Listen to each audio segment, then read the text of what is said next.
Haleluya. Sebelum kita duduk kembali, apalagi ini dalam musimnya Kyonghi, obat lihat kanan kiri, bilang shalom. Haleluya. Kalau ada di kanan kirinya tadi yang begini lalu minta angpau, kasih salam langsung. Ya, oke, praise the Lord. Silakan duduk kembali. Haleluya. Saya yakin, ya, saya tahu ada sesuatu mau terjadi dari atas sana, gempa bumi. Love you too. Haleluya. Mereka paling lucu hari ini. Kasih tepuk tangan untuk mereka dong. I thank God for this family. AOG adalah sebuah keluarga yang luar biasa. Dan saat ini, Cik Mac tidak ada di sini karena harus melaksanakan tugas seorang anak kembali sungkem di Medan. Sungkem ya, betul ya? Ya, sungkem ke sana ya. Nanti kalau pulang, minta oleh-olehnya, bagi-bagi angpaunya. Ya, pasti lagi ngintip nih dari live streaming. Kita kasih lambai dulu. Halo Kak Mac. Halo ya, God bless you. Oke, praise the Lord. Hari ini saya mau menyampaikan suatu firman yang saya lanjutkan dari AOG kemarin. Kemarin saya hanya sempat selesaikan satu kali khotbah satu ayat saja. I hope I have a better luck today, bisa menyelesaikan lebih, tapi saya akan bawa kita semua masuk mendalami pewahyuan ini. Ya, masuk ke dalam pewahyuan ini. Coba bilang kanan kirinya, tahan nafas, kita akan menyelam dalam-dalam. Ya. Kecilin ya. Praise the Lord. Buka sama saya di 1 Raja-Raja pasal 17. Pelajaran soal Elia ini lagi fresh di hati saya, karena ini adalah renungan saya minggu-minggu ini. Jadi, kalian mendapatkan roti yang baru dibikin. Pernah nggak merasakan kalau baca Alkitab, di perikop yang sama kita baca, kita dapat sesuatu yang baru. Itulah hebatnya Roh Kudus.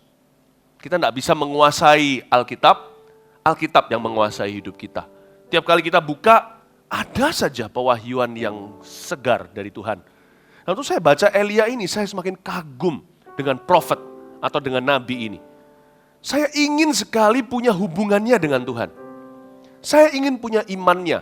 Tapi Elia juga bukan orang sempurna, Elia ini juga punya kegagalan. Karena itu hari-hari ini termasuk minggu depan waktu saya khotbah di pusat, di kebaktian umum, saya juga akan banyak bicara soal Elia. Kenapa saya tertarik untuk membahas soal nabi? Karena gereja kita adalah gereja yang apostolik dan profetik. Itu visinya gereja Mount Sharon. Just in case kalau kalian baru, belum tahu, ketahuilah gereja kita punya visi dari dulu, gereja sel yang apostolik dan profetik. Sel kita namanya Connect Group. Apostoliknya udah terjadi nih. Kita udah planting gereja di mana-mana, kirim rasul ke kanan kiri. Bukan hanya itu, kami sendiri juga pergi, saya termasuk juga, saya pergi ke bangsa-bangsa mancanegara, benua. Apostoliknya, diutusnya terjadi.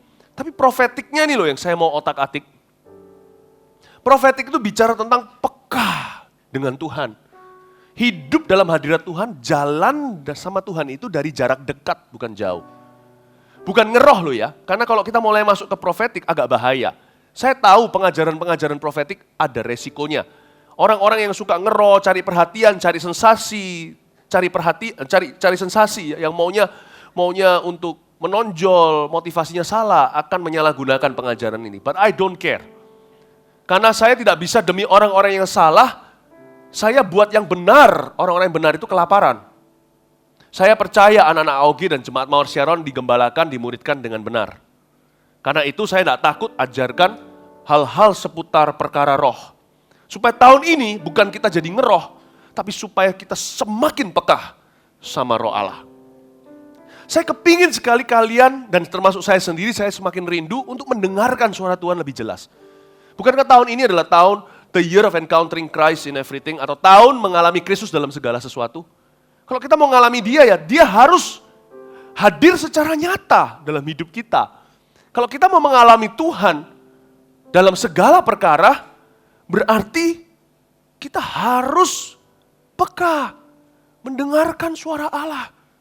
Kita harus bisa menilai season Tuhan atau menilai musim-musimnya Roh Kudus. Jangan sampai kita berbuah tidak pada musimnya. Atau pada musim berbuah, kita berbuah yang salah. Kita harus bisa menilai. Salah satu karunia yang harus muncul dan sangat tajam di dalam hidup kita adalah karunia membeda-bedakan roh. Kita harus bisa membedakan mana waktu Tuhan, mana bukan. Karena semua hanya indah pada waktunya. Jadi kalau belum pada waktunya, hal yang indah pun salah. Semua hanya indah pada waktunya. Jadi kita harus membedakan roh. Yang mana yang berkenan. Yang mana yang dapat, yang menyenangkan hati Allah. Yang mana yang bukan. Jangan pilih sesuatu yang kurang menyenangkan Dia. Selalu pilih jalan yang paling menyenangkan Tuhan. Jangan lakukan apa yang pintas dan gampang. Lakukan apa yang benar dan mulia. Untuk itu kita perlu dengar-dengaran dengan roh Allah. Kita bisa tahu nih, ini sekarang roh jahat atau roh manusia. Ini suara setan atau suara gua. Mana suara Allah? Kita harus bisa membeda-bedakan roh. Ya, karena itu saya rindu kalian semua masuk dalam dimensi Roh Kudus. Bukan hanya dalam pelayanan juga urapan kalian harus bertambah. Urapan kita harus bertambah, tapi bukan hanya dalam pelayanan, urapan itu dalam segala perkara. Tapi juga dalam studi kalian ngalami urapan. Dalam kalian bergaul, kalian ngalami urapan. Bukan hanya manifestasi urapan, contohnya seperti orang rebah dan sebagainya, itu kaya dalam hidup dan pelayanan saya. Saya pernah mengalami hal-hal yang gak masuk akal. Dari waktu ke waktu Tuhan seperti mau menunjukkan pada saya bahwa aku masih di sana bersama denganmu, Philip. Aku berjalan denganmu, anakku. Bahkan ketika saya jalan di satu tempat, ada orang rebah. Saya tidak doakan, saya tidak sebut nama Yesus. Tiba-tiba orang itu dilawat Tuhan. I've experienced things like that. Seolah-olah Tuhan mau memberitahu kepada saya, I'm still walking with you. Aku masih berjalan denganmu. Saya rindu Gil, pernyataan-pernyataan kuasa Roh Kudus semakin nyata di dalam hidupmu. Betul-betul tahun ini, we have to stand and walk on holy ground. Persiapkan dirimu, kita harus berjalan, kita harus berdiri di atas tanah kudus. Jangan jadi orang Kristen biasa, coba cubit orang kanan kirinya, jangan jadi orang biasa. Jadi orang Kristen biasa. Right. No. Jadilah kisah para rasul, gereja mula-mula. Amin. Saudara, ya, kita baca dulu. Jadi saya mau bicara tentang profetik ini ya. Kita belajar dari hidup Elia. Kita baca ayat 1 sampai 6, saya tidak jelaskan di situ. Saya akan mulai khotbah saya itu dari ayat 7, tapi 1 sampai 6 harus kita baca dulu. Kita baca bersama yuk. Yuk, Elia di tepi sungai Merit. Ini lagi soalnya Valentine ya kan? Bawa aku Tuhan ke sungai Meritmu. Wah, ya Tuhan. Kapan aku Cievon Tuhan? Ya. Ayat 1. Lalu baca sama-sama ya, yang keras ya. 1 2 3. Lalu berkatalah Elia orang Tisbe dari Tisbe Gilead kepada Ahab, demi Tuhan yang hidup, Allah Israel yang kulayani, sesungguhnya tidak akan ada embun atau hujan pada tahun-tahun ini kecuali kalau kukatakan. Kemudian datanglah firman Tuhan kepadanya, pergilah dari sini, berjalanlah ke timur dan bersembunyilah di tepi sungai Kerit, di sebelah timur sungai Yordan. Engkau dapat minum dari sungai itu, dan burung-burung gagak telah kuperintahkan untuk memberi makan engkau di sana. Lalu ia pergi dan ia melakukan seperti firman Tuhan. Ia pergi dan diam di tepi sungai Kerit, di sebelah timur sungai Yordan.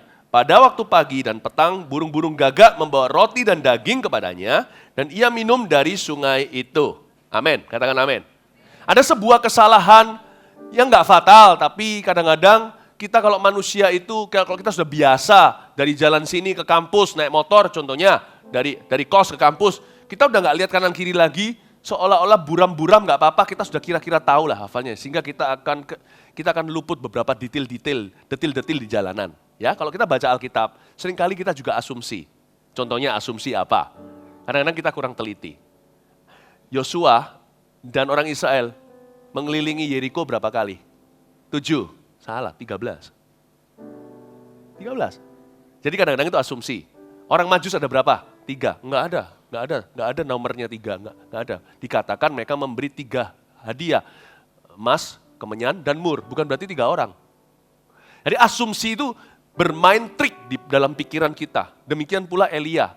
Seringkali kita percaya bahwa namanya Tuhan itu mengirim gagak memberi makan Elia. Tuhan kirim gagak itu ke Elia, betul kan? Itu asumsi kita, salah. Tuhan tidak pernah kirim gagak ke Elia. Tuhan kirim ke sungai Kerit, Elia harus ke sungai Kerit, bukan Bengawan Solo. Kalau dia pergi ke sungai Berantas, dia nggak akan menemukan persediaan dan mujizat Tuhan. Penyertaan dan perlindungannya, atau provision, penyediaannya Allah, Yehovah Jireh. Allah yang menyediakan. Dia nggak akan. Jadi kita mengira bahwa Elia itu orang sakti dan hebat. Dia itu dikenan Tuhan. Dia itu orang spesial istimewa. Dia itu diurapi karena dia memang beda sama kita. Padahal Yakobus mengatakan dia orang biasa. Dia diurapi karena dia taat. Dia disertai karena dia pergi ke tempat yang Tuhan suruh. Nggak seperti Yunus suruh ke Niniwe, malah justru pergi yang berlawanan. Jadi Gagak itu bukan diperintahkan Tuhan pergi ke Elia. Gagak itu diperintahkan oleh Tuhan pergi ke Sungai Kerit. Dan kalau Elia berada di mana Tuhan inginkan dia berada, dia akan melihat penyertaannya, mujizatnya. Itulah sebabnya tidak benar kalau kita melihat seorang hamba Tuhan dipakai Tuhan, kita berkata dia istimewa. Karena dia melakukan kehendak Allah, Allah menyertai dia. Seorang pendeta bisa membangkitkan orang mati. Kalau besok dia korupsi, disertai Tuhan enggak korupsinya? Enggak, karena korupsi bukanlah Sungai Kerit. Korupsi itu sungai neraka, lautan api. Jadi Tuhan tidak boleh, saya berani mengatakan bahwa Tuhan tidak perlu menyertai seorang manusia. Siapapun dia, Tuhan tidak pandang bulu. Makanya ada ayatnya yang berkata, Tuhan itu tidak membedakan orang. Siapa taat, Tuhan sertai orang itu. Jadi dari sini kita semua punya garis start yang sama. Cuman bidang kita yang berbeda-beda, sama dengan sidik jari kita nggak sama, setiap orang punya panggilan sendiri-sendiri. Temukan itu, saudaraku. Maka engkau akan menemukan persediaannya dia. Engkau akan menemukan penyertaan, perlindungan dia, pembelaannya. Ya, Sungai Kerit. Namun demikian, saya mau beritahu kepada kalian, yang namanya mengikut Tuhan secara profetik, mendengarkan maupun mengiring Yesus secara profetik. Profetik itu tidak boleh statik. Tidak ada kata stagnasi, karena Allah kita Allah yang bergerak. We are on the move kan. Banyak orang bukan ikut Tuhan. Awal mulanya ikut Tuhan, memulai dengan roh, mengakhiri dengan daging. Mula-mulanya dia ikut Kristus, lama-lama dia stuck dengan tradisi atau dengan pikirannya yang dangkal. Hati-hati, kalau kita mau ikut Yesus, kita harus terus mengikut Yesus. Not only follow Him once, but follow Him. Bukan hanya follow Him once, but kita harus keep following Him. I will follow you wherever you may go. Lagunya Sister Act itu ya. I will follow him wherever he may go. Bukan hanya ngikut Tuhan tuh hari ini, tapi forever. Kita harus ikuti dia. Nah sekarang mungkin Tuhan ada di sini, besok mungkin Tuhan di sana. Kalau hari ini Tuhan bekerja dengan satu cara, janganlah kita itu fanatik dengan caranya.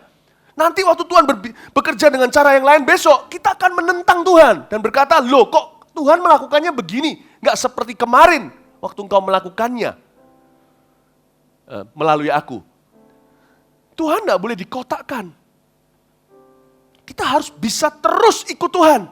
Itulah sebabnya profetik itu penting. Di mana tidak ada dimensi profetik dalam kehidupan anak Tuhan atau dalam kehidupan gerejanya, gereja menjadi statik. Movement menjadi monumen. Dan kita stuck dengan cara yang lama. Kita menjadi kantung anggur yang lama. Ketika Tuhan mau curahkan anggur baru, kita nggak siap. Kita seperti Saul ketika melihat Tuhan bekerja, dia tolak Tuhan. Jangan salahkan kalau Tuhan pilih orang lain. Ketika Tuhan pilih orang lain, kantong anggur yang lama itu menganiaya anggur baru. Dan mencoba untuk membunuhnya. Saul mau membunuh Daud. Pekerjaan Tuhan yang lama, karena tidak mau mengikuti Tuhan hari ini, dia menjadi kadaluarsa, dia hendak menganiaya pekerjaan Tuhan yang baru. Bukan karena Tuhan pindah, tapi karena Tuhan ditolak oleh kantong anggur itu. Malah justru seorang yang dulu seorang yang diurapi, seorang yang gagah perkasa, pahlawan yang luar biasa, menjadi seorang penganiaya orang benar. We have to keep following Christ. Dengar-dengaran dengan Allah. Ku ingin mendengar suaramu Tuhanku. Ku sadar diciptakan untuk rencanamu yang mulia.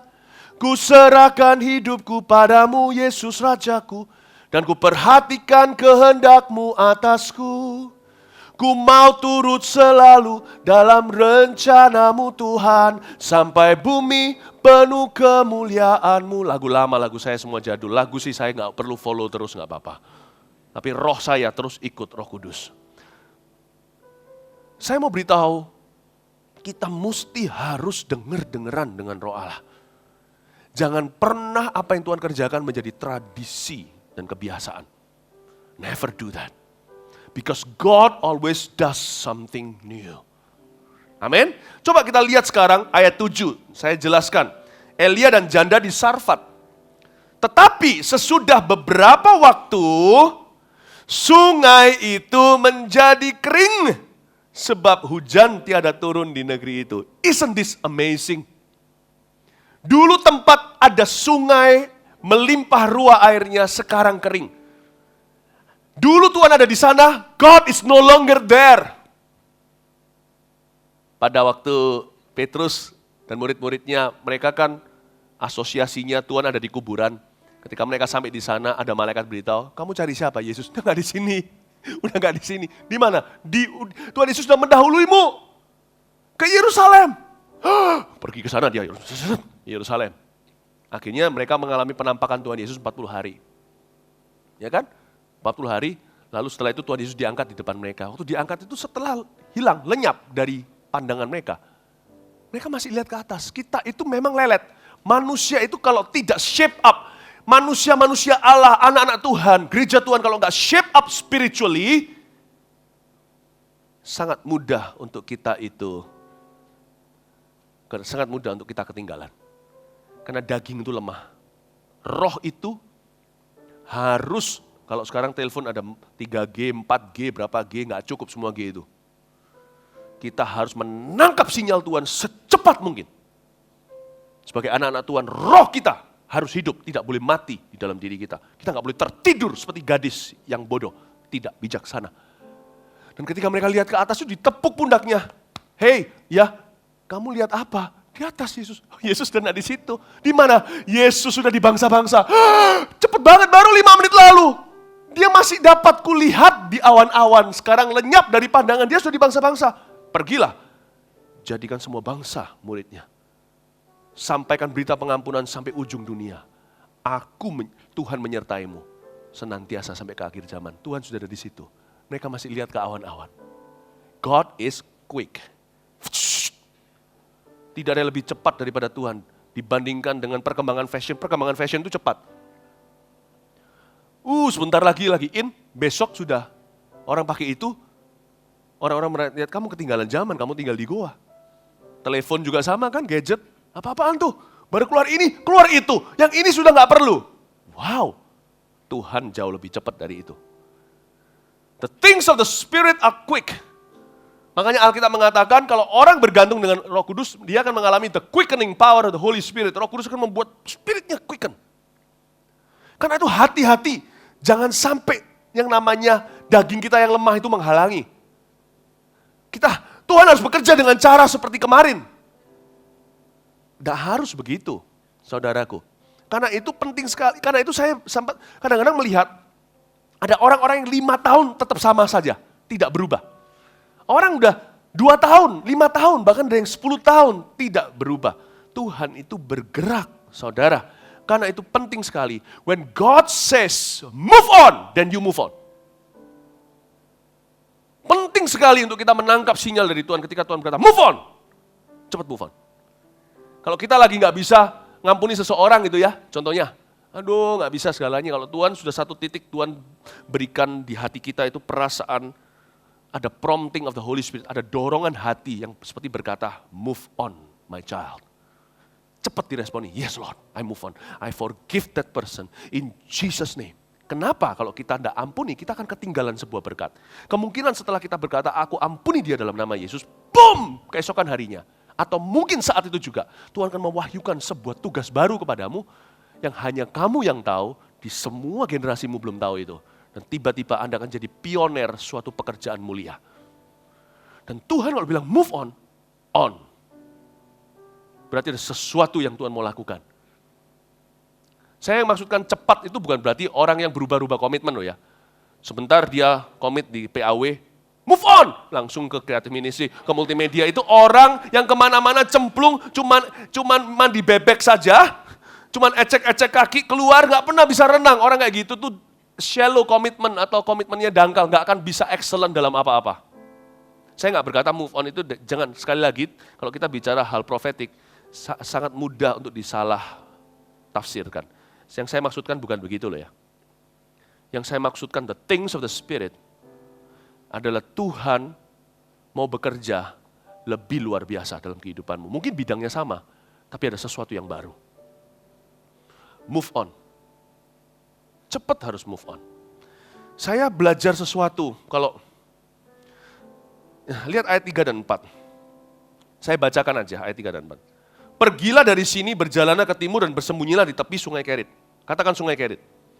Di sebelah timur sungai Yordan. Engkau dapat minum dari sungai itu dan burung-burung gagak telah kuperintahkan untuk memberi makan engkau di sana. Katakan yang keras, di sana. Sana itu mana? Di sungai Kerit kan? Sungai Kerit itu apa? Di sana, katakan di sana. Ada sebuah tempat secara profetik dalam kehidupan setiap anak-anak Tuhan. Tidak selalu itu geografis, tapi bisa juga geografis, yaitu namanya di sana. There. Dan tempat itu ada kairosnya. Tempat di sana itu tidak statis. Mau tahu di sananya saya apa? Mau tahu di sananya saya?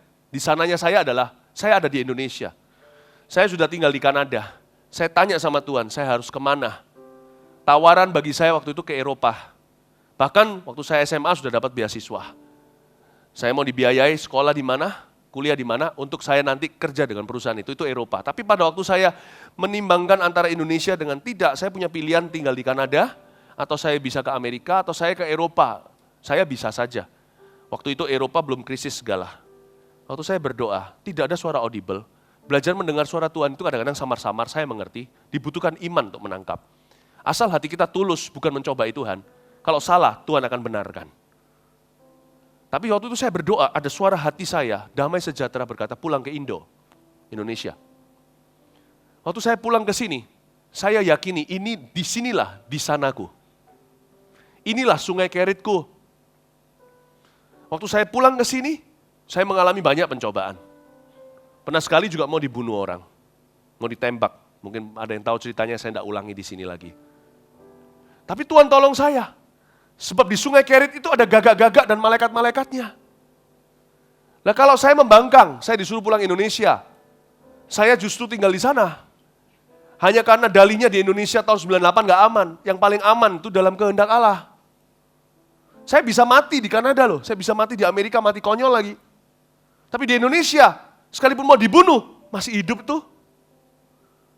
I'm in the most perfect place in the world for me. Karena saya berada di Indonesia. Will Hart kemarin minggu lalu yang berkhotbah di sini. Di sananya dia, sungai Keritnya, bukan Indonesia. Kalau dia di Indonesia nggak disertai Tuhan dia. Kecuali kalau cuma datang gini pergi kan dia membagi berkat. Di sananya dia di Amerika. Saya bicara sama dia over the mill. Bicara sama dia kemungkinan akan pindah ke California. Nggak tentu di Los Angeles, mungkin di satu tempat. Karena dia akan menerima sebuah tugas baru untuk dia mengembangkan sebuah ministrinya Heidi Baker, mama rohaninya. Bagi dia, saya bilang sama dia, itulah Keritmu, itulah di sanamu. Kalau kamu di sini, terus tiba-tiba ditabrak mobil mati, Tuhan waktu terima rohmu dari Indonesia, Tuhan bilang, seperti Tuhan bilang sama Elia, ngapain kamu di situ? Ngerti maksud saya? Apa yang kau lakukan di sana waktu Elia melarikan diri dari Jezebel itu? Tuhan bilang, loh, kamu kok nggak di tempat di mana aku suruh? Kamu kok pergi sesuai rencanamu? Nah kalau saya tinggal di Amerika hari ini bukan di Indonesia, saya nggak akan berbuah lebat seperti di sini. Itu bukan sungai Keritku. Dan kalau saya di Amerika tiba-tiba kena sakit saya mati, Tuhan terima roh saya, perangkonya Amerika, Tuhan bilang, loh, kok kesasar dia? Kok aku menerima rohmu dari Amerika, gimana toh ya? Bukankah aku suruh kamu ke sungai Kerit itu? Bukankah aku suruh kamu ke Indonesia, kok kamu berakhir di Amerika mati di sana? Ngerti maksudnya ya? Di sana adalah sebuah tempat gak tentu geografis.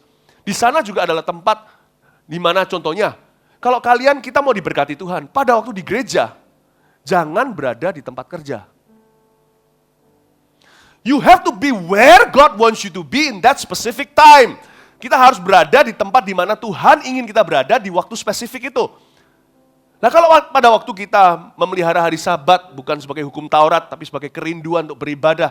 Pada hari Minggu kita bolos gereja, kita kerja.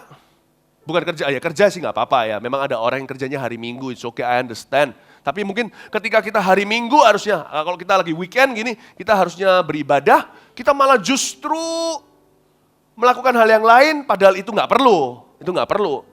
Mana bisa ada berkat Tuhan? Mana bisa ada berkat Tuhan? Atau sebaliknya, waktu kita kerja, kita bolos kerja, kita ke gereja. Nggak bisa ada berkat Tuhan. You have to be where God wants you to be to receive your blessing and provision. Sungai Kerit itu. Paham maksud saya ya? Nah, itu dia. Nah, ada orang juga disuruh Tuhan Sungai Kerit, mungkin ada pembentukan. Gagaknya telah datang atau gagaknya mungkin waktu ngasih makanan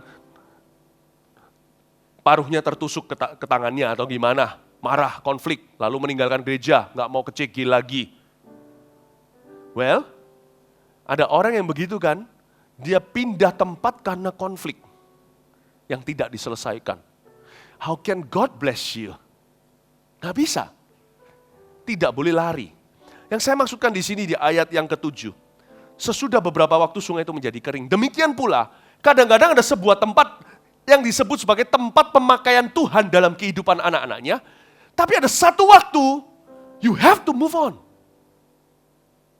You have to move on. Saya punya kesaksian, saya dipakai Tuhan di Taiwan. Saya dipakai Tuhan di Taiwan dari tahun 2006 hingga tahun 2011, saya tidak bisa memuji pelayanan saya sendiri, biarkan Tuhan yang mengukurnya dan biar orang-orang yang bersaksi bukan saya sendiri. Tapi demi ilustrasi, saya ceritakan pada Anda bahwa pelayanan kami di Taiwan berdampak besar. Sangat besar. Dan sekalipun itu demikian besarnya sampai orang-orang yang bersama dengan kami mengira bahwa kami akan pindah ke Taiwan. Jadi anak-anak rohani saya, gembala-gembala Mawar Sharon, itu pada diam-diam bicara di belakang saya. Ada dua sih saling ngobrol, gimana kalau Pastor Philip pindah ke Taiwan?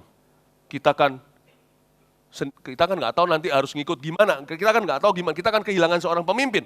Saya bilang sama orang itu, nggak usah khawatir sama pastor itu, aku nggak pindah ke Taiwan kok. Nah, intinya supaya kalian mengerti, pelayanan kami berdampak. Sungai Kerit kami penuh dengan air, penuh dengan gagak dan malaikat. Lalu tahun 2011 Tuhan bilang, sungai ini sebentar lagi kering. Bukan Taiwannya nggak terjadi kebangunan rohani, bukan. Tidak ada lagi tugasmu di sini. Move on. Wow, berat bagi saya. Saya move on dari Taiwan itu dalam puncak kejayaan pelayanan di sana. Saya masih ingat di Taichung, pada waktu saya berkhotbah di tengah-tengah sesi itu Tuhan bilang, disitulah kamu harus berpisah dengan mereka, ucapkan kata-kata terakhirmu. Waduh, kayak mau mati aja. But I thank God, I obey.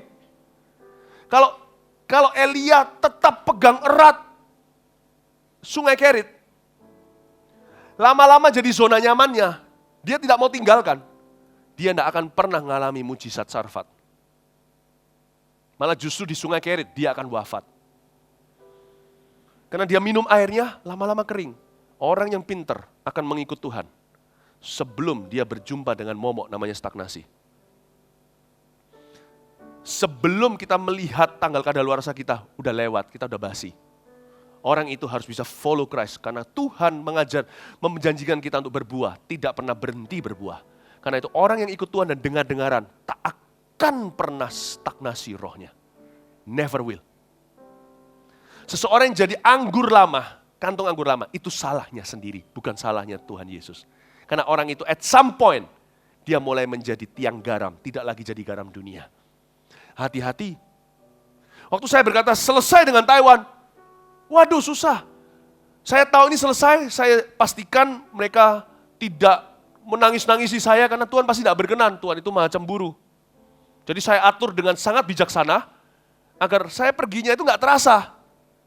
Lalu muncullah Pastor Ian, lalu setelah saya pergi ya dipakai Tuhan. Ada seorang dokter yang pernah kesini dulu, pernah bicara tahun 2009 di Juanda, namanya Dr. Allen. Sekarang dipakai Tuhan melebihi saya dalam jangkauan loh ya. Saya hanya Taipei, sekali-kali Taichung, sekali-kali saya ke Kaohsiung. Nggak pernah lagi ke Tainan, mana Bintong, apa segala, nggak pernah. Dia sekarang ke seluruhnya, muter kemana-mana. Anak rohani saya, ketika saya pergi, boom, Tuhan angkat orang-orang baru yang melebihi saya dalam jangkauan. Wow, I'm so happy. Lalu Tuhan utus saya ke Myanmar. Ini secara bangsa-bangsa, bukan secara Mawar Sharon. Mawar Sharon tetap sama, lanjut. Selalu ada hal baru yang Tuhan lakukan. Tuhan utus saya ke Myanmar. Waktu saya goodbye sama Taiwan, terbuka pintu Burma, Jepang, China. Sekarang keritku, aku bukan di Kerit lagi. Sekarang aku ada di Sarfat. Banyak orang tidak bisa move on dari mentalitas lama, leader yang lama, program yang lama. If you cannot move on, you cannot move with God anymore. I assure you, you will never be able to move with God anymore. Pasti ada sesuatu, pasti ada sebuah spiritual death yang terjadi di dalam dirimu. Saya adalah pemimpinnya orang-orang Taiwan itu. Saya beritahu sama mereka, move on! You no longer serve me. I have taught you well. Aku sudah mengajarimu dengan baik. Kamu tidak lagi melayani aku, melayani visiku. Sekarang establish visi-visi ini yang sudah lanjutkan. Lalu muncullah Pastor Ian, muncul ini, muncul itu. My goodness, mulai muncul. Tahukah ada berapa gereja baru sekarang yang waktu saya cetuskan, zaman saya cetuskan, saya waktu masih di sana, belum terjadi. Waktu saya pergi, bum, bum, bum, bum, bum, gereja baru muncul. Dan saya sempat kemarin datang ke gereja baru itu, saya nggak kenal satu pun orang-orang di situ. Berbicara bahasa Inggris semua dari Eropa, orang internasional. Mana bisa ada English speaking church di Taipei yang begitu banyak ratusan orangnya dan begitu vibrant, begitu hidup. Saya cuma menubuatkan waktu saya pergi, anak rohani saya yang bangkit menjadikan. I thank God. Saya bersyukur saya mendengar suara Tuhan. I thank God. Kalau enggak saya akan menjadi stumbling block. Saya akan menjadi sumbatnya. Kadang-kadang kita harus move on. Kadang-kadang kita harus izinkan terjadi kematian visi bukan karena kita gagal, justru karena kita berhasil. Kadang-kadang harus regenerasi. Kadang-kadang kita sebagai leader harus berkata, I have to move on, go now unto the next level of following Christ. Kadang-kadang saya juga kita harus bisa move on dari Kerit masuk ke Sarfat. Amin. Amin.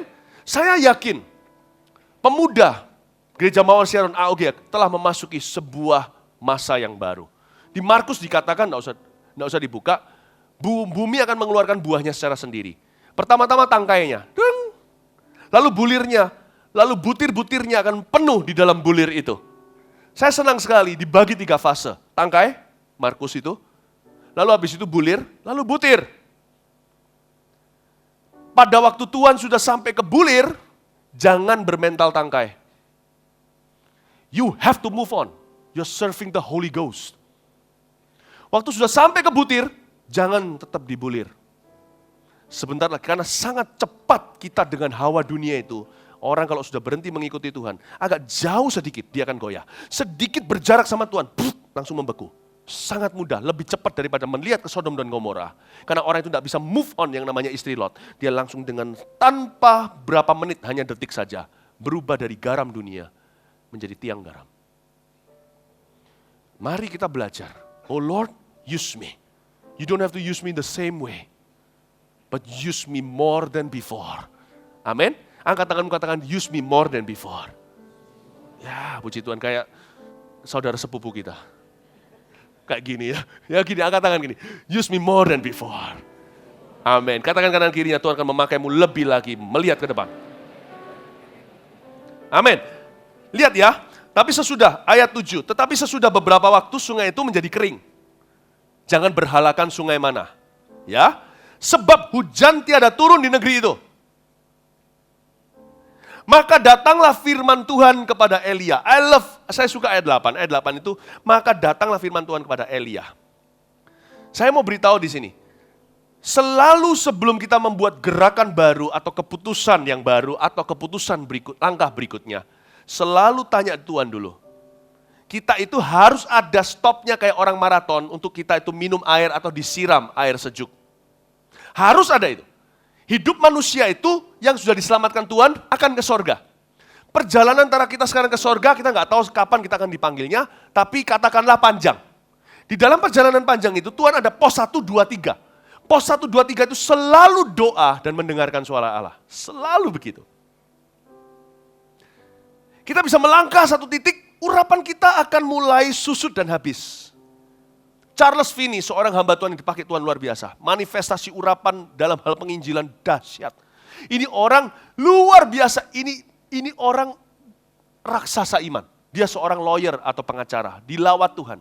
Dia mengalami seperti jamahan Roh Kudus yang mengubah dia. Padahal dia orang pintar, zaman itu susah untuk kenal pekerjaan Roh Kudus. Tapi dia ngalami sendiri. Nah, dia kalau sebelum datang ke kota, 10 km belum dia sampai, belum ada mobil saat itu, orang-orang di kota itu, orang-orang yang paling berdosa, yang paling benci Tuhan, yang paling keras itu tiba-tiba pada berebahan jatuhan di jalan-jalan. Bayangin, 10 kilo.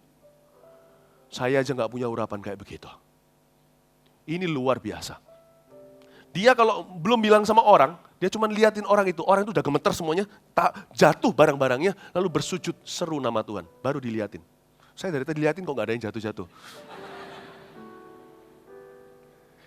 Tapi dari waktu ke waktu dia berkata gini, ada satu waktu efektivitasku, ketajamanku berkurang. Itu gak terjadi. Bukan berarti dia cari-cari itu. Tapi dia bisa merasakan power dan force-nya menjadi kurang. Berkurang. Biasanya dia langsung pergi ke belakang rumahnya. Di belakang rumahnya ada sebuah hutan, ada pohon yang roboh. Dia akan berdoa di sana selama 8 jam, 10 jam. Dia akan dengarkan suara Tuhan dan dia akan mengalami jamahan Tuhan. Kita nggak usah tiru caranya, agak ekstrim memang. Tapi saya mau beritahu satu hal, ini prinsipnya. Orang seget dia pun, sehebat dia, dari waktu ke waktu, dia hampa dan mulai kosong. Tapi puji Tuhan, sebelum sungainya kering, dia refill dari Tuhan Yesus.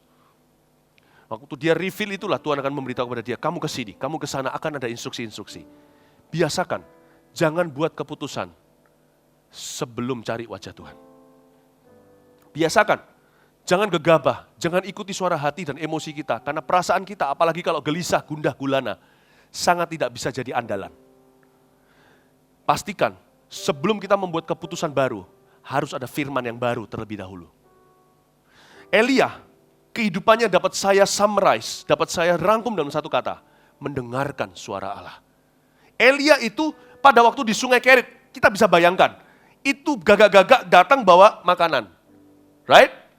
Dia makan daging, makan roti. Tapi sungainya itu, Tuhan nak kirim minuman, Tuhan nak kirim aqua. Dia harus minum langsung dari sungai bersih itu, Sungai Kerit itu. Lalu dia mulai lihat sungainya mulai menipis. Kalau saya jadi Elia, saya sudah mulai panik. Waduh, mati aku. Aku enggak makan bisa 40 hari. Orang enggak bisa minum, hanya bisa sampai 7 hari, dia pasti mati. 3 hari, di atas 3 hari dia enggak minum, dia sudah dehidrasi akut. Bukan hanya jomblo akut. Kalau saya jadi Elia, saya panik. Kenapa Tuhan kok enggak berfirman? Ayo Tuhan berfirmanlah. Ngomong dong. Karena Tuhan itu enggak panik. Kita harus tahu, karakter panik itu hanya manusia dan iblis. Tuhan tidak pernah panik. In His time, He makes all things beautiful. In His time, when it's time, He just speaks, things happen. Tuhan tidak pernah panik. Pada waktu, kalau saya jadi Elia, saya pasti panik nih. Saya duduk begini lihat, waduh sungainya kering. Aduh Tuhan, kalau saya jadi Elia, langsung saya packing. Koper saya jadiin, saya langsung pergi dulu. Pergi mana? Cari air. Sebelum 7 hari gua cari air. Bayangin, Sungai Kerit itu ketika airnya cuma tinggal tetes-tetesan dan mulai kelihatan kelopak-kelopak ikan mati. At the sight of death, waktu kita melihat pemandangan kematian, kayak di Afrika, kan kita pernah lihat dokumenter, film-film dokumentasi, gimana kalau terjadi drought, kekeringan yang cukup lama, maka lihat yang tempat di mana gajah biasanya kumpul dengan rusa, bahkan singa minum di sana udah nggak ada, buaya pun sudah minggat, check out, airnya nggak ada, kuda Nil nggak di sana, udah kering, itu mengerikan loh. Lalu apalagi kalau kanan kiri kananku lihat saja bukan pohon cemara, tapi bangkai di mana-mana. Tulang-tulang hewan yang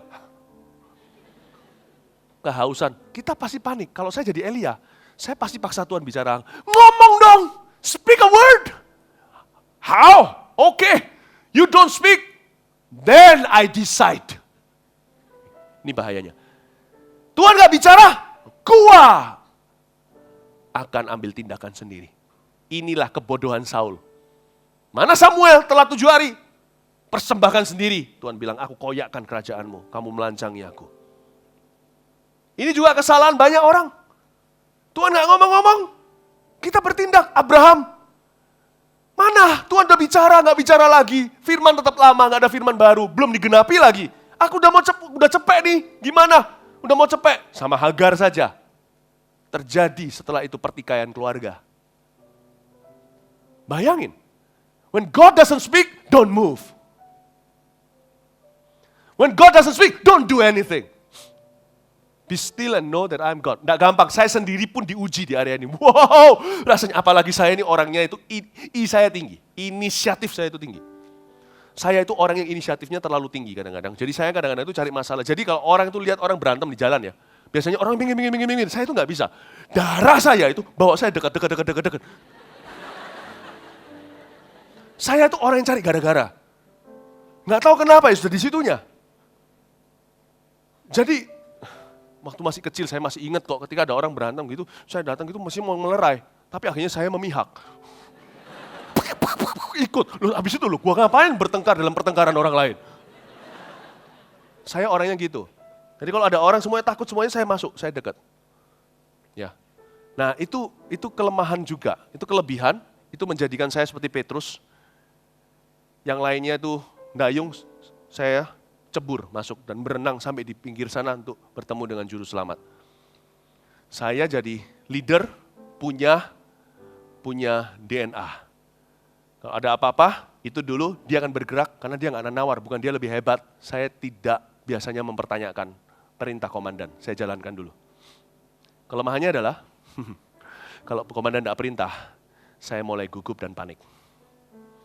Orang seperti saya, sama dengan seperti beberapa di antara kalian, adalah orang yang mudah take things into their own hands. Main hakim sendiri. Susah sekali to be still, untuk diam. Tapi hari ini kita belajar seperti Elia. Airnya udah kering. Udah kerontang. Dia tidak berkata, ya sudah Tuhan tidak bicara, aku ambil koper, jalan, aku paling tidak masih punya 7 hari, paling parah, 3 hari paling tidak, aku bisa cari air terdekat. Jikalau Elisa lakukan itu, dia pasti akan melewatkan his greatest calling and blessing. Kebangkitan orang mati di Sarfat. Dia pasti akan luput dengan itu. Nggak gampang. Perkara jodoh, saya ceritain sedikit lah, ini mungkin lebih relevan ya. Apalagi ini sudah Valentine, saya bisa lihat ini pipi-pipi yang mulai kemerah-merahan. Saya jatuh cinta dengan wanita yang di sebelah sana. Dan waktu saya tinggal di Kanada, long distance saudara, dia ada di Indonesia. Semua udah tahu lah ceritanya. Tapi saya ceritakan dari sisi yang belum pernah tahu. Tapi ini aman kok, enggak masalah. Saya berdoa sama Tuhan, speak a word. Karena saya tahu hanya Tuhan yang bisa bela aku, nggak mungkin long distance itu bisa berhasil. Apalagi saya pasti kalah saingan lah. Karena yang lainnya dekat. Ya kan? Dan juga saya bukan yang paling, terus terang ini bukan saya nggak munafik ngomong gini, tapi saya bukan yang paling tampan, saya bukan yang paling kaya. Saya pasti kalah. Kalah jarak aja udah kalah. Waktu itu belum internetan, belum bisa chatting, FaceTime apa, nggak bisa. Ya sudah Tuhan gimana? Saya minta Tuhan berbicara kepada saya. Untuk saya itu rasa aman. Orang namanya kalau orang broken heart gimana? Ngejar seseorang, belum ada kepastian. Gimana nih? Saya bisa aja saya panik. Ya sudahlah, daripada yang jauh, gue pilih yang dekat. Tapi hati saya dengan yang si jauh soalnya. Akhirnya gimana? Saya berdoa, saya paksa Tuhan, speak a word. Sebab saya itu tahu, saya sudah kenal majikan saya yang baru. Kalau dia bicara, nggak ada yang membatalkannya. Saya cuma punya satu keyakinan, kalau dia bilang, dia milikmu, udah. Saya mati pun dia milikku. Imanku sebulat itu. Nah Tuhan nggak mungkin berdusta. Dan Tuhan pasti nggak bisa lakukan itu. Nah, cuman masalahnya satu, He doesn't speak. He did not speak. Jadi waktu saya baca Alkitab, ayat yang saya dapat adalah, serahkan segala kekhawatiranmu kepada Tuhan. Dia yang memeliharamu. Tuhan, aku gak suka yang gini. Aku lebih suka ayat yang itu dia. Seperti Rebeka, si Ishak melihat Rebeka jatuh cinta, itulah dia. Saya gak dapat ayat yang gitu. Serahkan kekhawatiranmu pada Tuhan, saya masih ingat ayat itu. Setiap kali saya saat teduh, Tuhan kenapa gak kasih saya ayat yang enak? Contoh lah, bisa aja ayat yang nyeleneh. Apa yang hendak kau lakukan? Lakukanlah. Seperti Tuhan katakan pada Yudas. Tapi kalau bisa kan, masalah jodoh Tuhan kan juga bisa nyelenehkan. Segala ayat kan bisa bermata dua. Enggak tuh, saya doa, ayat yang saya dapat, firman yang saya dapat, cuman satu. Serahkan khawatirmu, Tuhan yang pelihara kamu. Saya bilang, ini kecut Tuhan. Ini kan ayat aman. Tapi saya tahu di hati saya, itu Tuhan bicara. Saya nggak bisa pungkiri itu. Jadi saya mau paksa Tuhan dari sisi lain. Kalau dari sini tidak berhasil, saya paksa dari angle yang lain. Saya baca buku rohani, siapa tahu saya dapat clue. Saya baca bukunya Derek Prince. Buku apa, semua yang jodoh-jodoh saya baca. Semuanya konklusinya sama, berserah sama Tuhan, mati aku. Akhirnya saya, gini loh, saya kan tidak bisa tinggal tenang. Sampai ku dapatkan dia dari ujung bumi. Saya punya satu jurus terakhir. Wang Fei Hong ini punya kungfu rahasia. Saya datangi mamanya. Kalau Tuhan tidak mau bicara, mamanya bicara. Selesai saudara. Saya RSVP dulu. Saya reservasi. Saya datang ke mami papinya. Pak Yusuf tentunya, saya beritahu. Saya ngomong-ngomong, istilahnya saya nggak berani vulgar bilang, tapi saya itu sekedar menyetirnya ke arah, tolong beritahu sama anaknya, jangan seneng siapa-siapa. Kasihkan ke saya. Ya tepuk tangan sana, nggak apa-apa sana. Ini dulu, ntar, tunggu. Anak saya kok.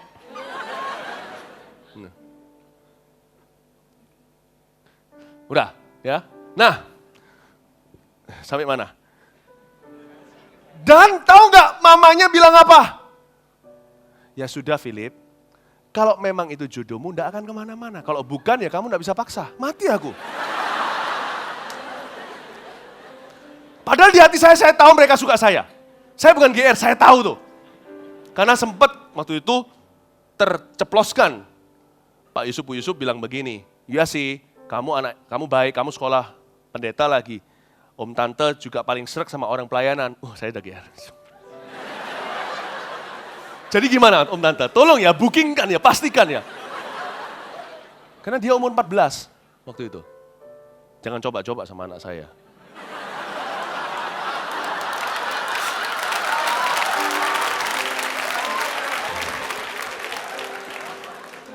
Saya umur 19, saya nggak berani lancang, pacaran, belum waktunya, saya bisa ditangkap polisi, underage. Lalu saya juga tahu senangnya kemana, sebab waktu itu Pak Yusuf, Bu Yusuf juga sempat bilang, karena ada pria lain yang kejar, dan mereka semuanya serobot belakang. Nggak ada satupun yang berani menghadap om dan tante. Tapi cuma kamu yang berani. Saya bilang, ya. Jadi kan saya mau konklusinya. Terakhir ngomongnya cuma apa? Ya sudah Philip, berdoa saja. Biar kehendak Tuhan yang jadi. Aduh, aku udah datang ke sini untuk kehendak Tuhan jadi. Aku di sini untuk jadikan kehendak Tuhan.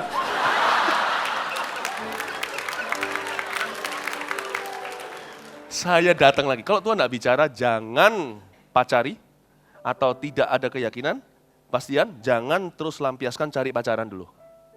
Itu kesalahan orang. Kalau Tuhan nggak ngomong, gua harus melakukan sesuatu. Dan biasanya selalu salah.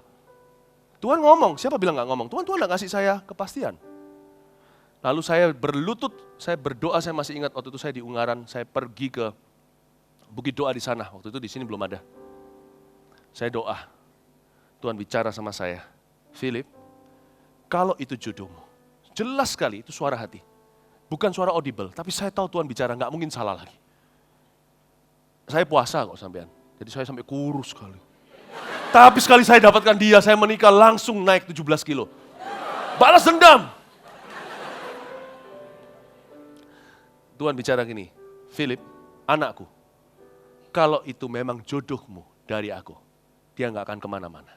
Persis kata-kata seperti yang diberitahu Pak Yusuf, beritahu sama dari buku itu dan sebagainya. Dari ayat pertama, yang terakhir Tuhan bicara dari suara hati. Saya dapatnya pertama ayat, lalu saya melalang buana dulu ke mama papanya, ke buku, ke segalanya. Tetap ujungnya konklusinya satu. Kembali ke ayat itu, Tuhan bilang sama saya, kamu, kalau itu adalah jodohmu, tidak akan kemana-mana. Tapi kamu, carilah dulu kerajaan sorga. Dan segala kebenarannya. Maka segala sesuatu akan ditambahkan padamu. Nangis saya.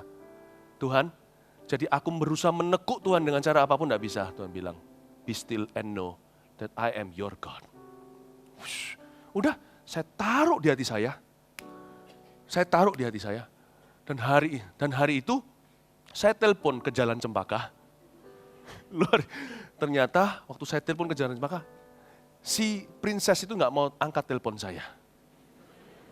Ketika dia tahu saya suka sama dia, justru dia menjauh. Tapi waktu saya dengar dari mbok-mbok yang terima telepon itu, kayaknya gitu suaranya.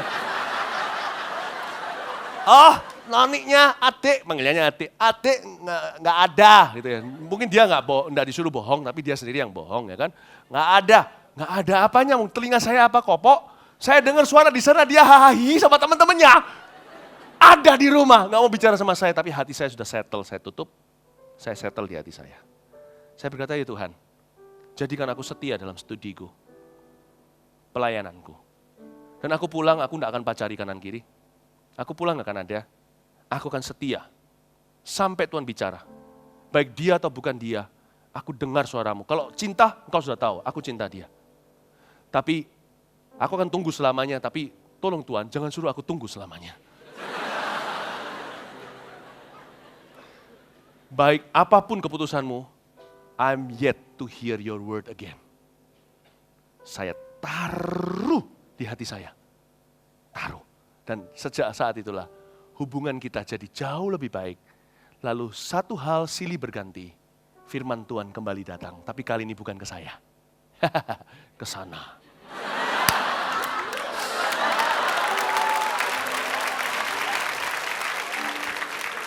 Nanti yang bagian firman ke situ nggak bisa saya, suruh dia sendiri yang bicara di sini. Ya, nanti lain kali. Tapi Anda mengerti maksudnya gimana secara profetik kita dituntun Tuhan dalam hidup ini. Nggak selalu ada suara audible, anakku, nggak selalu. Tapi sebuah perjalanan untuk mendengarkan suara dia. Sebuah perjalanan untuk dengar-dengaran dan taat. Sebuah perjalanan hidup untuk setia karena kita tahu kita dituntunnya. It's not easy. Sometimes you want to know it more clearly. You cannot.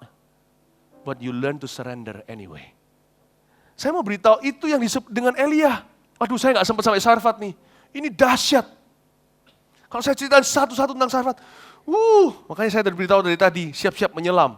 Ini belum apa-apa, tapi saya berhenti sampai ayat 8. Maka datanglah firman Tuhan. Kalau firman Tuhan belum datang, jangan move on. Stay dengan firman lama. Genapi dulu yang itu.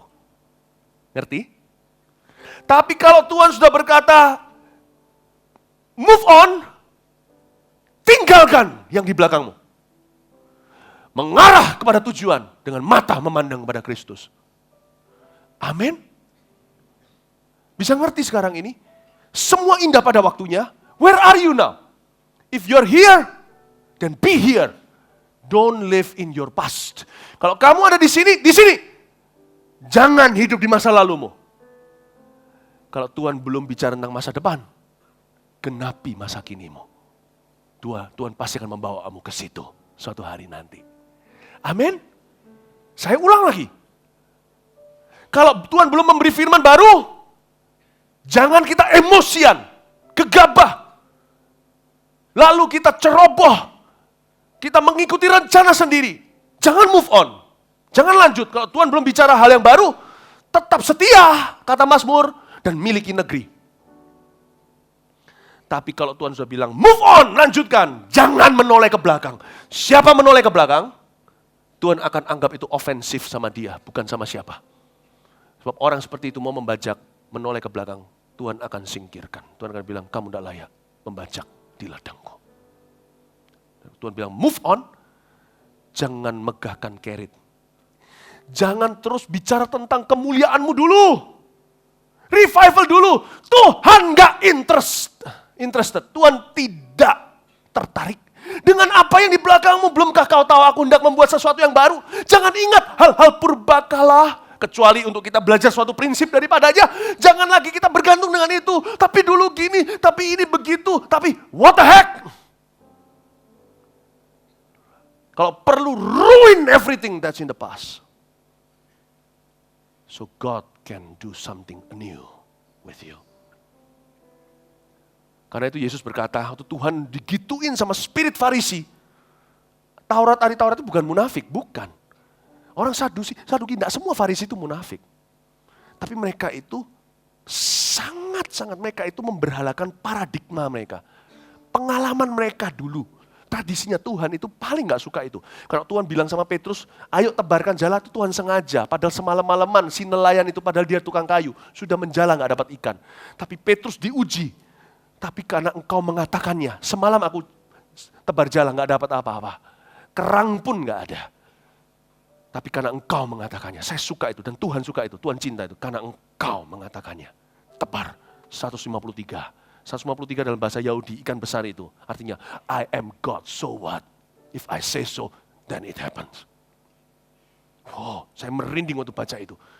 Tuhan itu, waktu dengan orang Farisi, Saduki, semuanya memberhalakan pengalaman mereka. Yang memberhalakan apa yang di belakang. Yang menggandoli yang namanya tradisi mereka. Semua yang mereka telah lalui. Tuhan bilang gini, aku robohkan semua bait suci itu. Tak bangun dalam 3 hari. That's my God. He speaks tough, though he's loving. Tak robohkan semuanya. Supaya aku bisa bangun yang baru denganmu.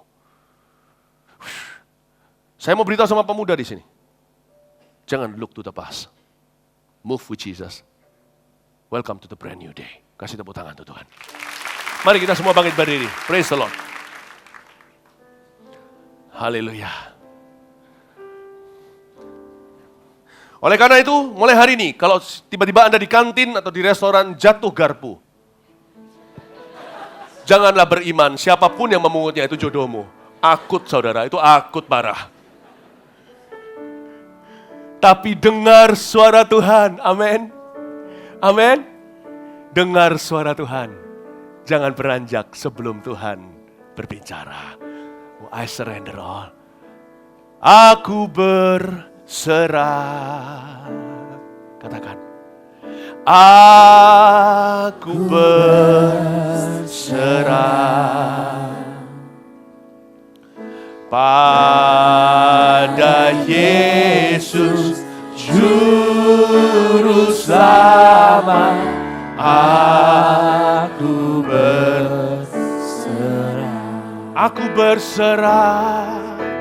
Aku berserah. Oh, aku berserah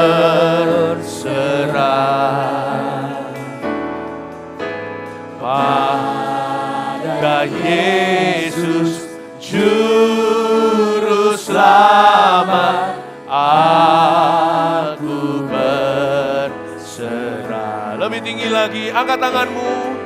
Katakan, aku berserah. I surrender all. Aku berserah. I surrender all. Pada Yesus Juru Selamat. Aku berserah. Lebih tinggi lagi. Katakan, I surrender all. I surrender all. I surrender all. I surrender all. All to thee, my blessed Savior.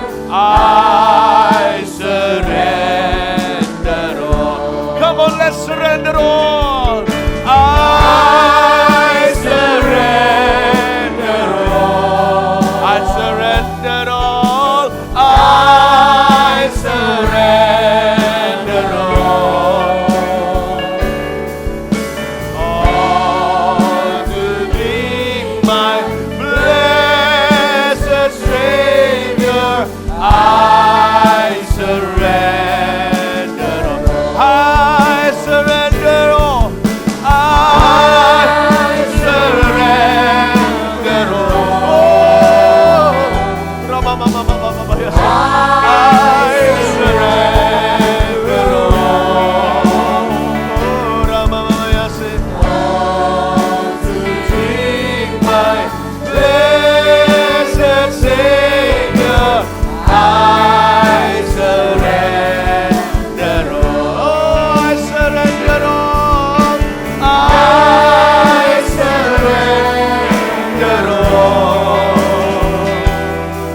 rohmu, bebaskan rohmu.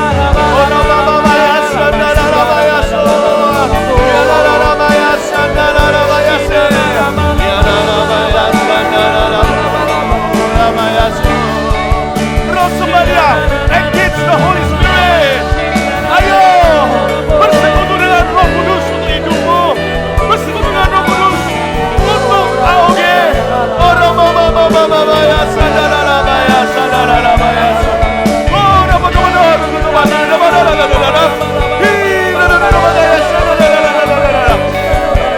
Lord, hold our future. Hold our revival.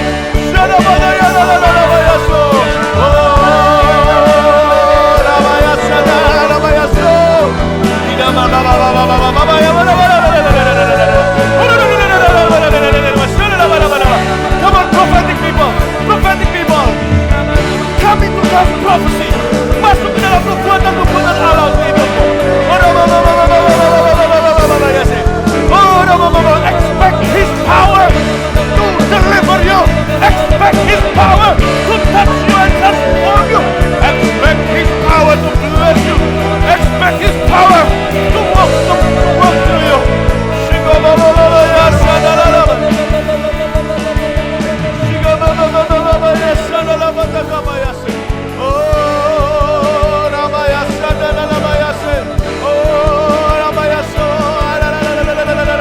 Oh, keep praying. Oh,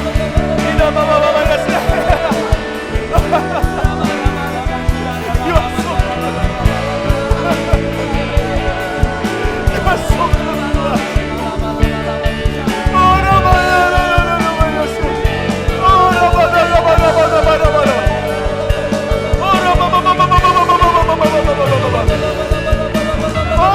minumlah sungai hidup itu, air jernih dari surga.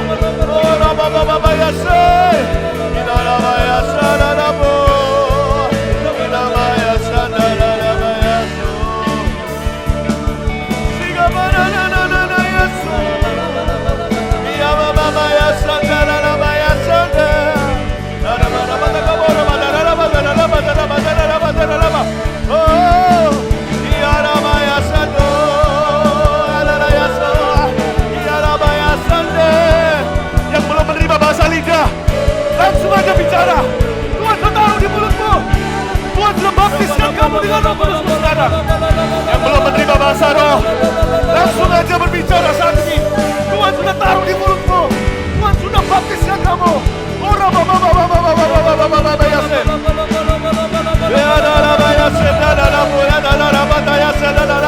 Curahkan Roh Kudus. Oh, yang anointing. Curahkan Roh Kudusmu ke tanah yang haus, ke anak-anak yang kekeringan, anak-anak rohani yang kekeringan ini, yang haus ini. Curahkan.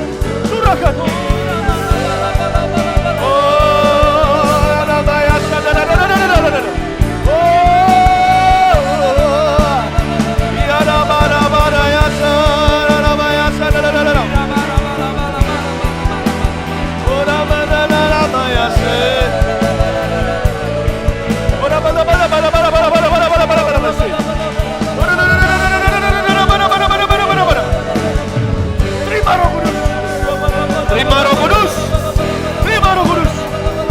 Penuhi kami dengan Roh Kudus. Ayo Tuhan, penuhi kami semua dengan Roh Kudus. Penuhi domba-dombamu dengan air dari surga. Penuhi kami dengan Roh-Mu. Fill us with your Holy Spirit. Be filled with the Holy Ghost.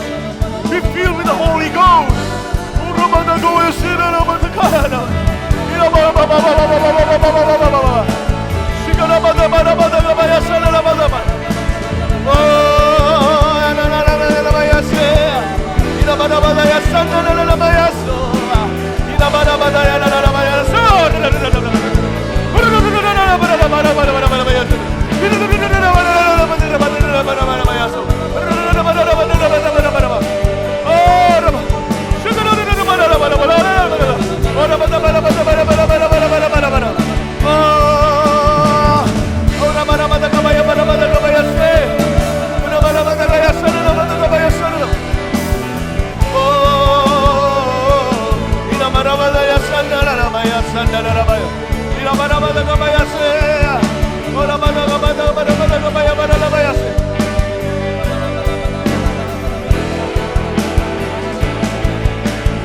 Aku berserah, aku berserah. Aku serahkan Augie kepadamu. Masa depan Augie kepadamu. Aku serahkan anak-anak muda ini kepadamu. Bangkitkan di antara mereka. Jenderal-jenderal iman. Orang bangga kebayang. Aku berserah. Aku berserah pada Yesus Juru Selamat. Aku berserah. I surrender, Lord. I surrender all. I surrender all. All to Thee, my blessed Savior.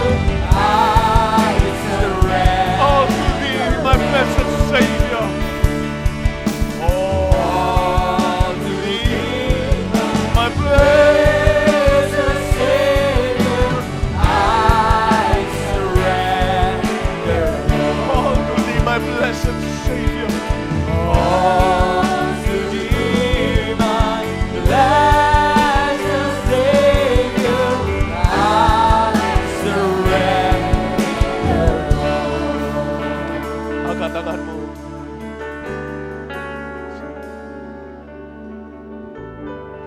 Singing, I love you, Lord.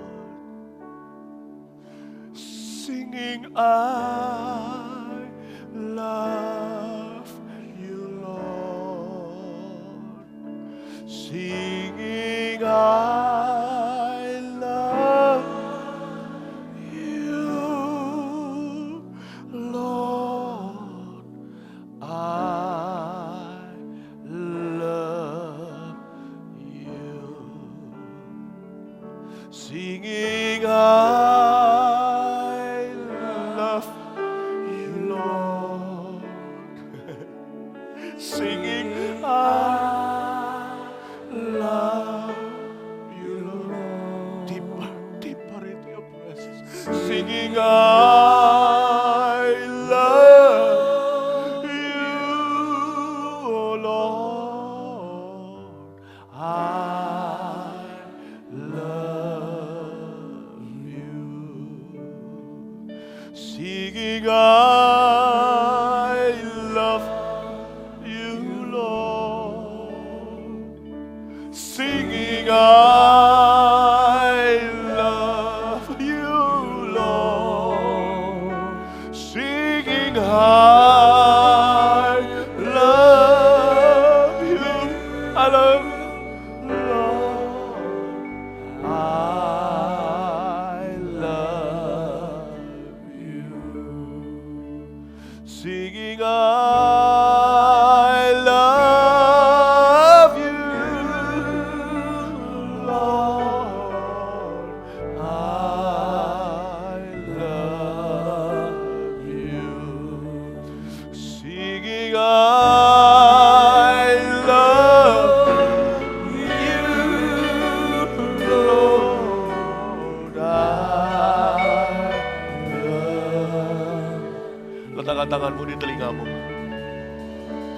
Buka telinga, berikan kepada kami telinga seorang murid. Berikan pada anak-anak muda ini telinga profetik, Tuhan. Dengar-dengaran dengan roh-Mu. Beri kami hati yang taat dan setia. Roh yang peka. Tuntun kami, hai gembala. Hai gembala yang pegang tongkat dan kandang.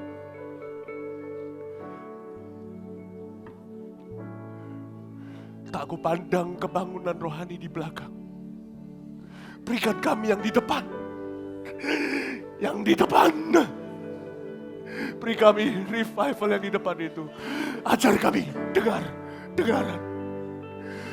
Beri kami ya Tuhan roh yang profetik, spirit yang taat, hati yang berani seperti singa dari Yehuda, mata elang yang cepat melihat, namun hati domba seperti hamba. Matikanlah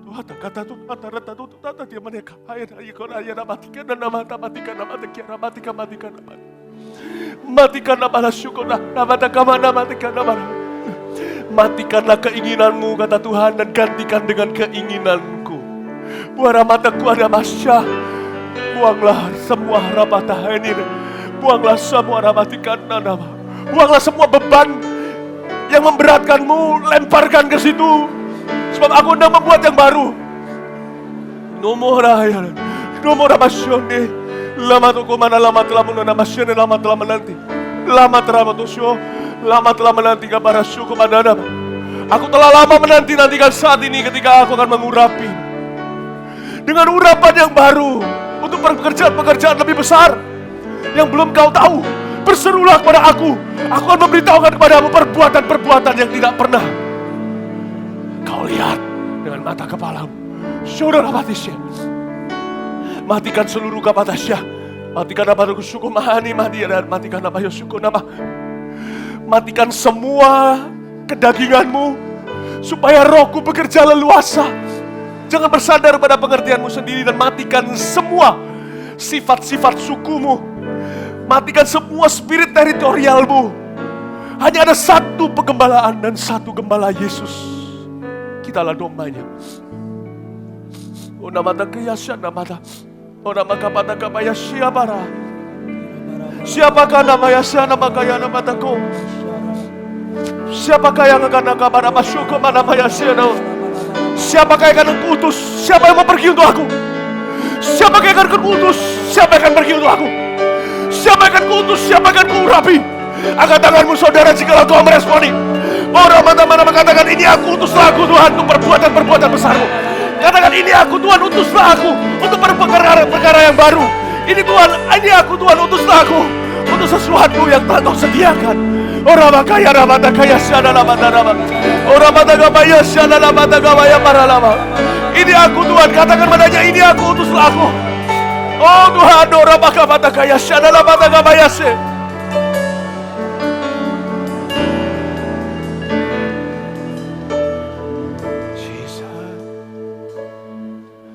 Tetap diangkat tangannya. Terima kasih Tuhan. Terima kasih Bapa. Terima kasih Tuhan.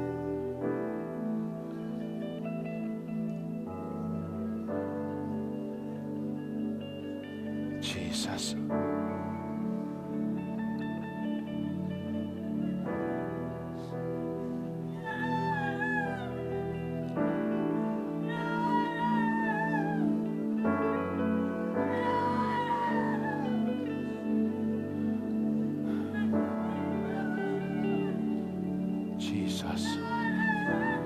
Jesus.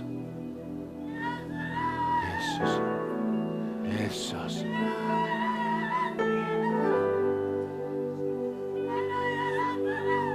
Allah Roh Kudus. Thank you Lord.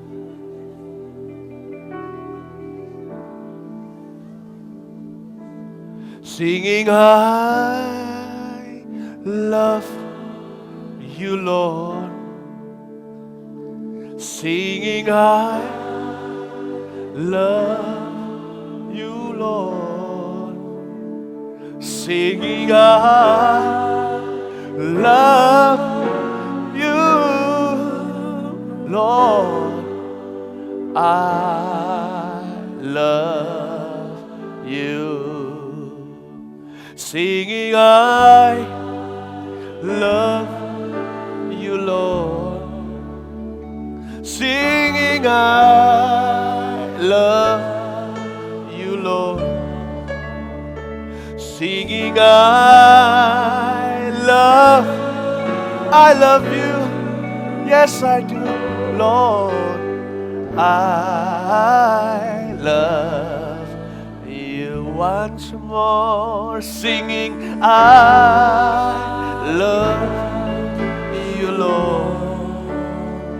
Singing, I love you, Lord. Singing, I love you. Yes, I do, oh Lord. I love you. Singing, I love you, Lord. I love you. Singing, I love you, Lord. I do. Beri tepuk tangan yang meriah untuk Tuhan. Haleluya. Haleluya. Beri tepuk tangan lebih meriah lagi Tuhan. Praise the name of the Lord. Haleluya. Kasih pada Tuhan harus diterjemahkan sebagai kasih bagi sesama juga. Setelah keluarga kita, AOG, Gereja Mawar Syaroni, keluarga terdekat kita keluarga kedua. Berikan peluk satu sama lain sebelum kita pulang. Hari ini ku rasa bahagia berkumpul bersama saudara seiman. Peluknya jangan cuma 1-2, jangan pelit dong, lebih banyak lagi. Tuhan Yesus telah satukan kita tanpa memandang di antara kita. Bergandeng tangan, bergandengan tangan dalam kasih, dalam satu hati, berjalan dalam terang kasih Tuhan. Tunjuk orang kanan kirimu sampai terasa, katakan kau sahabatku, kau saudaraku. Tiada yang dapat memisahkan kita. Kau sahabatku, kau saudaraku. Tiada yang dapat memisahkan kita. Bergandeng tangan, sama-sama bergandengan. Bergandengan tangan dalam kasih, dalam satu hati, berjalan dalam terang kasih Tuhan. Jangan cuma ditunjuk, tapi dipok, ditoel kalau perlu. Kau sahabatku, kau saudara, kau juga Iki, Mac, kau juga. We miss you here, come home soon.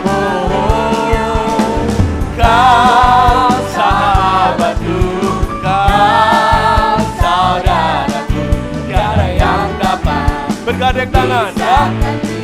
Pastikan mereka yang jomblo akut digandeng dulu. Bergandeng. Tidak ada orang boleh lonely di dalam AOG. Kita saudara, kita satu, kita keluarga. Tak ada yang alone, tak ada yang sendiri. Katakan kanan kirinya, dua tangan. Kau sahabatku, kau saudaraku, tiada yang dapat memisahkan kita. Oh, oh, kau sahabatku, kau saudaraku, tiada yang dapat. Bergandeng tangan ya. Nanti waktu kita nyanyi lagu kau, yang banyak tembak mesinnya. Kau, oke? Gandengan tangan dalam kasih, dalam satu hati, berjalan dalam terang. Siap? Yang banyak senapan mesinnya. Kau, oke? Kau. Lagi. Kau, saudara. Tiada yang dapat memisahkan kita. Lagi. Yang banyak. Belakang. Kau.